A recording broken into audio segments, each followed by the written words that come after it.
श्री स्वामी समर्थ. एकदा एक व्यक्ती श्री स्वामी समर्थ असा स्वामींचा नेहमी जप करत असे. जप करत असताना काही दिवसांनी तो म्हातारा झाला. त्यामुळे त्याला एका खोलीत पडून राहावं लागत असे. जेव्हा कधी त्याला त्याच्या सर्व विधीला जावं लागत असे, स्नानाला जावं लागत असे, त्यावेळेस तो आपल्या मुलांना मदतीला हाक मारायचा. मुलंही यायची, मदत करायची आणि निघून जायची. हळूहळू काही दिवसानंतर मुलाला आवाज देऊनही मुलगा येईनसा झाला.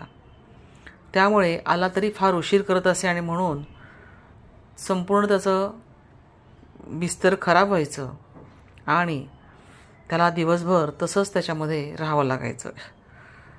काही दिवसानंतर काय झालं, म्हातारपण खूपच वाढल्यामुळे त्याला दिसायलाही कमी लागलं आणि त्याला मदत कुणाचीच नव्हती. अशा परिस्थितीमध्ये तो आवाज देऊनही कोणी येत नव्हतं. परंतु एक दिवस त्याने असंच आवाज दिला तेव्हा एक मुलगा पटकन आत आला. त्यांनी आपल्या कोमल स्पर्शाने त्या माणसाचे सारे विधी उरकले, त्याला स्नान घातलं. त्यानंतर त्यांनी अंथरुणावर आणून झोपवलं आणि आता त्या मुलाचा हा रोजचा दिनक्रम झाला. म्हाताऱ्यास असा संशय येतो की पहिल्यांदा मी अनेक वेळा आवाज द्यायचो तेव्हा मुलगा येत नव्हता, पण आता एका आवाजात मुलगा येतोच कसा? माझे सगळे विधी हा उरकतो, स्नानाला घेऊन जातो. म्हणून एकदा तो म्हातारा त्या मुलाचा हात पकडतो आणि विचारतो, खरं खरं सांग, तू कोण आहेस? कारण माझी मुलं तर इतकी नम्र अजिबात नाहीत, विनयी अजिबात नाहीत. तेव्हा त्या खोलीमध्ये एकदम खूप मोठा प्रकाश पडतो आणि त्या मुलाच्या रूपात श्री स्वामी समर्थ आपले रूप त्या माणसाला, त्या म्हाताऱ्याला दाखवतात. तेव्हा ती म्हातारी व्यक्ती रडत रडत म्हणते, हे स्वामीराया, तुम्ही स्वतः माझ्या कार्यासाठी रोज येत होता?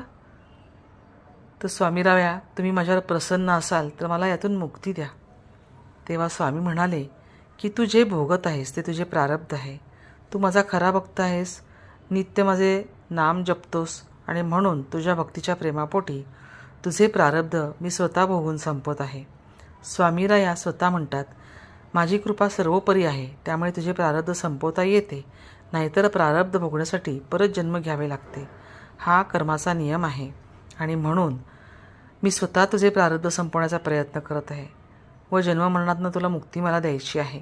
स्वामी महाराज म्हणाले, प्रारब्ध 3 प्रकारचे आहे, मंद, तीव्र आणि तीव्रतम. मंद प्रारब्ध माझं नाम जपल्याने संपवता येतं. तीव्र प्रारब्ध